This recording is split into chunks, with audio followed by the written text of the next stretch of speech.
YouTuber జోసెఫ్కు న్యాయస్థానం మరో 14 రోజుల పాటు రిమాండ్ పొడిగించింది.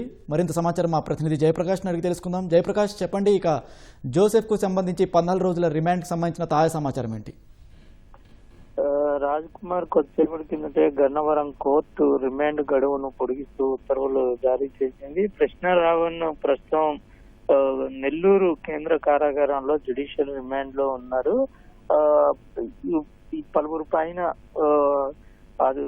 పలువురు పైన అభ్యంతరకరమైనటువంటి ప్రసంగాలు చేయటం, వీడియోలు పెట్టడం చేసినందుకు ఆయన్ను అరెస్ట్ చేశారు. దాంట్లో భాగంగా ఆయన ఫోన్ లో చూసినట్లయితే మావోయిస్టులని కీర్తిస్తూ అదేవిధంగా వారిని పొగుడుతూ చేసినటువంటి వీడియోలు ఉండటంతో దేశద్రోహం అదేవిధంగా ఉపా చట్టాల కింద ఆయన పైన కేసు నమోదు చేశారు.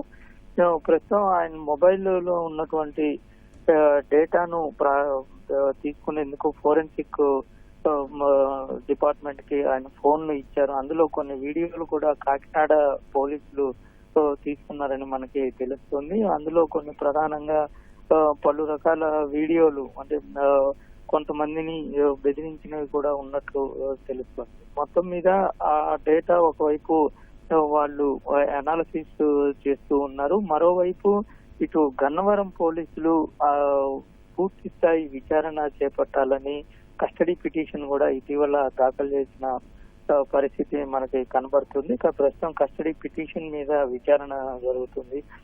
మరోవైపు ఇటు ఇదే కేసులో ఆయనకు సన్నిహితంగా ఉన్నటువంటి గమన, అదేవిధంగా ఛానల్ ని ఇచ్చినటువంటి అంతకి ఇచ్చినటువంటి భవన యజమానిని కూడా ఈ రోజు ప్రశ్నిస్తూ ఉన్నారు మూడోసారి.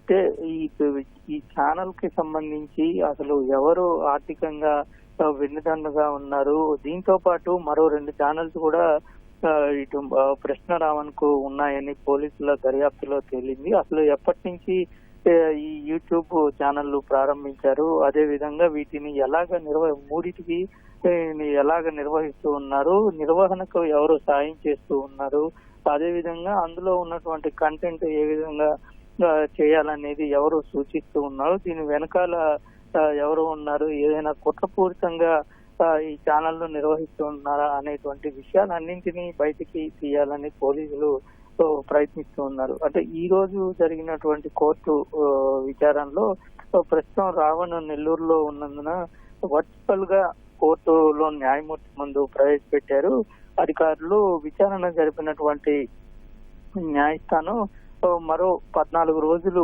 రిమాండ్ ను పొడిగిస్తూ, అంటే ఈ జూలై 31వ తేదీ వరకు రిమాండ్ ను పొడిగిస్తూ ఉత్తర్వులు జారీ చేసింది. ప్రస్తుతం ఈ కేసులో ఇంకా పూర్తి స్థాయి విషయాలు తెలుసుకోవాలని పోలీసులు ఉన్నారు. ఇప్పటి వరకు చూసుకున్నట్లయితే సుమారు 9 కేసుల వరకు రాష్ట్ర వ్యాప్తంగా నమోదైన పరిస్థితి మనకి తెలిసిందే. వాటిల్లో కొన్నిటిలో మాత్రమే రావణ్ కు బెయిల్ వచ్చింది.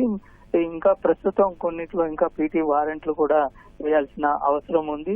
ఎక్కడెక్కడ ఈ విధమైనటువంటి వ్యాఖ్యలు చేశారు అనేటువంటిది కూడా పూర్తిగా లోతైనటువంటి దర్యాప్తు చేయాలని పోలీసులు చూస్తున్నారు. రాజ్ కుమార్, ధన్యవాదాలు జయప్రకాష్.